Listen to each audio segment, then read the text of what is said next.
नमस्कार, बहुत स्वागत है आपका भारत 24 पर। साथ आपके मैं हूं पलक प्रकाश और सीधा आपको बताएंगे बड़ी खबर। दिल्ली में प्रचंड सर्दी जारी है। राजधानी में 2 डिग्री तक पहुंचा है तापमान। आपको बता दें, पहाड़ों पर भी लगातार बर्फबारी जारी है और बर्फबारी के चलते पूरे उत्तर भारत में शीतलहर का कहर है। ठिठुरन इतनी ज्यादा बढ़ चुकी है कि लोग अपने घरों में कैद रहने को मजबूर हैं। वहीं बात करें दिल्ली, यूपी, पंजाब, हरियाणा, चंडीगढ़ में रेड अलर्ट जारी कर दिया गया है। तो ठिठुरन से लोग परेशान हैं, लोग अलाव का सहारा लेने को मजबूर हैं, घरों में कैद होने को मजबूर हैं। दिल्ली में सर्दी का सितम लगातार जारी है।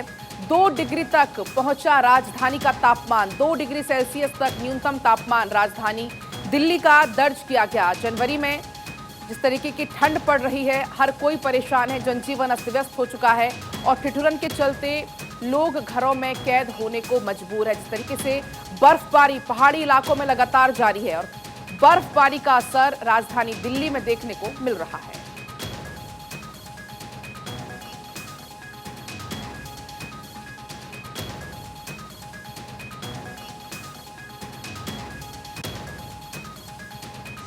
और चलिए आपको तमाम तस्वीरें भी दिखाएंगे। हमारे सहयोगी अलग अलग जगह से लाइव जुड़ चुके हैं। थानेश्वर जुड़े हुए हैं, चंडीगढ़ से अस्मित जुड़े हुए हैं, पटना से। आपका रुख करूंगी थानेश्वर। सबसे पहले मैं, क्या कुछ हालात है फिलहाल चंडीगढ़ में? कितना और सर्दी का सितम चंडीगढ़ वासियों को झेलना पड़ेगा? आज चंडीगढ़ में सर्दी ने पूरा आतंक मचाया हुआ है। अगर मैं कहूं आतंक तो कोई गलत नहीं होगा, क्योंकि चारों तरफ मैं कैमरामैन से कहूंगा कि विजुअल दिखाएंगे कि 10 मिनट की विजिबिलिटी भी नहीं है। हालत यह है कि जगह जगह लोग अलाव जलाकर बैठे हुए हैं, अलाव जलाकर सर्दी से बचने का प्रयास कर रहे हैं। अलाव जलाते हैं बेचारे, पुलिस आ जाती है, पुलिस इन्हें पकड़ कर ले जाती है और फिर इन्हें परेशानियों का सामना करना पड़ता है। क्योंकि चंडीगढ़ प्रशासन ने कहा है कि आप सर्दी है ठीक है, लेकिन आप अलाव नहीं जला सकते, क्योंकि अलाव जलाने से चंडीगढ़ का जो पॉल्यूशन लेवल है वो बढ़ जाता है। इसलिए चंडीगढ़ वासियों को बहुत ज्यादा परेशानियों का सामना करना पड़ रहा है।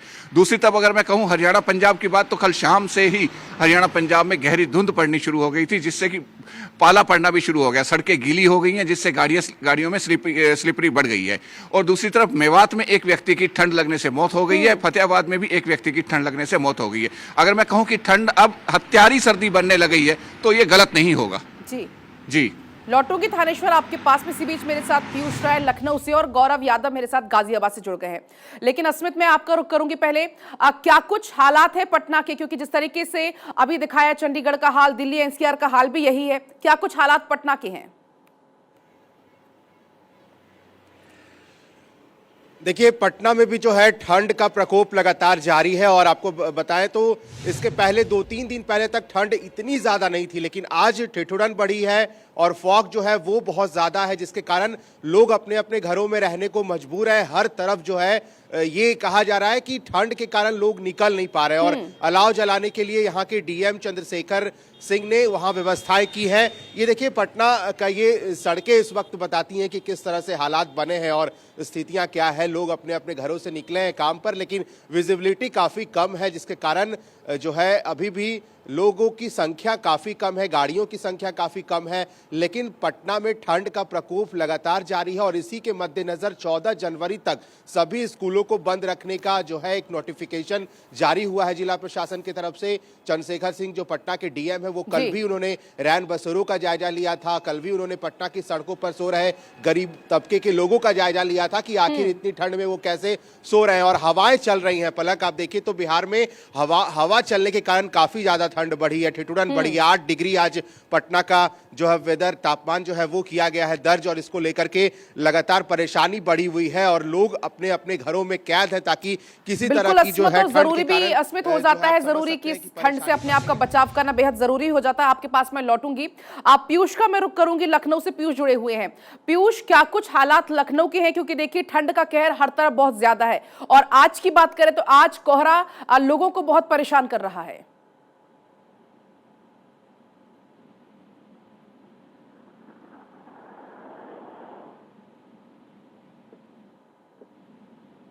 चलिए एक बार फिर से संपर्क करने की कोशिश करूंगी पीयूष से। इसी बीच रुख एक बार गाजियाबाद का कर लेते हैं। गौरव गाजियाबाद से जुड़े हुए हैं।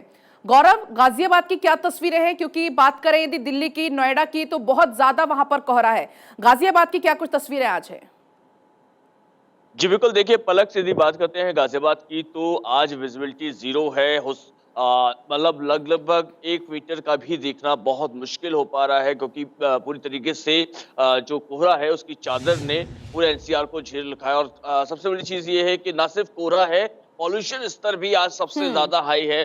इस समय लगभग 450 के करीब एयर क्वालिटी इंडेक्स है, चाहे वो गाजियाबाद का वसुंधरा जोन हो, चाहे वो इंदिरापुरम का हो, चाहे वो लोनी का हो, चाहे वो सेक्टर 3 संजय नगर का हो। यानी कि गाजियाबाद की जितनी भी एयर क्वालिटी इंडेक्स की जो मशीन पर्यावरण विभाग की तरफ से लगाई गई है, वहां सभी जगह एयर क्वालिटी इंडेक्स 450 के आसपास दर्ज हो रहा है। यानी कि बद से बदतर हालत में है गाजियाबाद की स्थिति। वहीं सुबह सुबह जो स्कूल्स वगैरह जो बंद किए गए हैं, लगभग फौरी तौर पे स्कूल फिलहाल बंद तो कर दिए गए हैं, लेकिन ऑनलाइन क्लासेस के नाम पर सुबह सुबह से ही बच्चों को फिर से जगाया जा रहा है, जबकि ठिठुरती हुई ठंड है शुरू है। और ऐसे में कहीं ना कहीं पूरा ड्रेसअप होकर अपने घरों में ही, चाहे आप ड्रेसअप होकर भी क्लासेस करोगे तो आपको सुबह उठना ही पड़ेगा।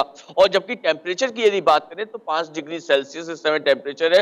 हवा कम से कम लगभग 7 किलोमीटर प्रति घंटे की रफ्तार से, जहां पे मैं खड़ा हुआ हूं पलक, ये बिल्कुल तपा देने वाली जगह है। हाईवे का किनारा है, जहां पर यदि कोई गाड़ी तेजी से निकल जाती है तो कपाई हो जाता है, कांपने लगता है शरीर। और वहीं सबसे बड़ी चीज ये भी है कि जो कॉर्पोरेट ऑफिसेज हैं, उन कॉर्पोरेट ऑफिसेज के टाइमिंग में कोई चेंजेस नहीं है। सड़कों पे जो सुबह सुबह दबाव को कम करने के लिए स्कूल बंद किए जाते हैं कि भाई सुबह कोहरा होता है, अंधेरा होता है, विजिबिलिटी नहीं होती है, ऐसे में जो टाइमिंग है उनको चेंज कर दिया जाए। बिल्कुल गौरव, और इस ठंड में आपने सही कहा कि बच्चों को और बुजुर्गों को ही सबसे ज्यादा जो है वो परेशानी का सामना करना पड़ रहा है। आपके पास लौटूंगी मैं। आप पीयूष हमारे साथ लखनऊ से बने हुए हैं। पीयूष, क्या कुछ तस्वीरें हैं, क्योंकि देखिए हर तरफ से सिर्फ और सिर्फ कोहरे का कहर, पॉल्यूशन की मार देखने को मिल रही है। लखनऊ से क्या कुछ तस्वीरें हैं? जी, लखनऊ में आज की डेट में विजिबिलिटी बिल्कुल ना के बराबर है। अगर आप मेरे पीछे देख सकते हैं, एक सफेद चादर बनी हुई है फॉग, तो कुछ नजर नहीं आ रहा। अगर मैं पूरा दिखाता हूँ आपको, बिल्कुल विजिबिलिटी ना के बराबर। तापमान की बात करूँ तो 60 डिग्री सेल्सियस यहाँ का तापमान है। ठंडी हवाएं चल रही है, शीतलहर बनी हुई, थोड़ी थोड़ी देर में चीजें पूरी गीली हो जा रही है। तो यहाँ पे मौसम तो बहुत खराब है। अगर मैं आपको देखूं कि प्रशासन क्या कर रहा है, तो यहाँ पे कक्षा 8 तक के बच्चों की 14 तारीख तक छुट्टी कर दी गई है। जो ऑफलाइन क्लासेस हैं उसको अगर आप देखेंगे, जिसका प्री बोर्ड है उसके लिए 10 से 2 बजे तक की सीमा तय कर दी गई है। और जो ऑनलाइन क्लासेस हो रही है उनके लिए भी 11 तारीख तक अवकाश कर दिए गए हैं। लेकिन जिन बच्चों को बुलाया जा रहा है उनके लिए भी कहा गया है कि कक्षाओं में हीटर की व्यवस्था की।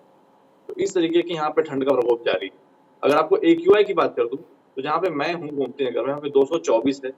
अन्य जगहों पे 300 के पार है, कई जगहों पे 300 के पार है। तो आप देख सकते हैं जिस तरीके की फॉग की कंडीशंस हैं, AQI की स्थिति भी बद से बदतर होती है। बिल्कुल पीयूष, तस्वीरें साफ तौर पर दिखा रही हैं कि क्या कुछ हालात बने हुए हैं। एक बार मैं अस्मित आपका रुख करना चाहूंगी। आप जरा ये जानकारी दीजिए, क्या बिहार में भी स्कूल के समय में बदलाव किया गया है ठंड को देखते हुए? क्योंकि देखिए बच्चों को ही सबसे ज्यादा परेशानी होती है, जो छोटे बच्चे होते हैं। तो क्या स्कूल के समय में बदलाव किया गया है बिहार में? नहीं पलक, देखिए दरअसल सभी प्राइवेट और सरकारी स्कूलों को बंद करने के निर्देश दिए गए हैं और पटना के डीएम ने ये नोटिफिकेशन कल परसों ही जारी किया है और बताया है कि सभी स्कूल 14 जनवरी तक कोई भी कीमत पर खोले नहीं जाएंगे। अगर किसी भी स्कूल को खुला दिख गया तो कड़े एक्शन लिए जाएंगे पटना डीएम की तरफ से। तो एक नोटिफिकेशन पहले 30 दिसंबर तक के लिए था और फिर 1 जनवरी को जब नोटिफिकेशन जारी होता है तो इसमें यह कहा गया कि सभी स्कूल 14 जनवरी के बाद ही खोलने के आदेश दिए जाएंगे। जब स्थितियां देखी जाएंगी कि क्या पटना में ठंड का थोड़ा प्रकोप कमा है, तभी छोटे छोटे बच्चे क्योंकि होते हैं और बच्चों को स्कूल जाना सुबह के समय में ये काफी परेशानी वाला अभी समय चल रहा है, क्योंकि जिस तरह से ठंड का प्रकोप है और पटना में पूरी तरह से फॉग रहता है सुबह सुबह। आप अभी देखें तो अभी भी क्या स्थितियां हैं, तो आप इससे अंदाजा लगा सकते हैं कि अगर स्कूल खुलती है और सुबह सुबह बच्चे स्कूल जाते हैं तो कितनी परेशानी बढ़ेगी। दरअसल इसी के मद्देनजर पटना के डीएम का ये नोटिफिकेशन था और सरकार की तरफ से भी ये कहा गया था। मंत्री जो है शिक्षा मंत्री चंद्रशेखर, प्रोफेसर चंद्रशेखर, उन्होंने भी ये कहा था पटना डीएम को कि आप देख ले पहले पटना की स्थितियां, अगर ठीक लगती है स्थिति तो ही स्कूल को खोले। लेकिन तस्वीरें साफ तौर पर बयां कर रही है कि लोग कितने परेशान हैं। ठिठुरन की वजह से लोग घर में कैद होने को मजबूर हैं। फिलहाल बहुत बहुत आप सभी का शुक्रिया तमाम जानकारी के लिए, तमाम तस्वीरों के लिए।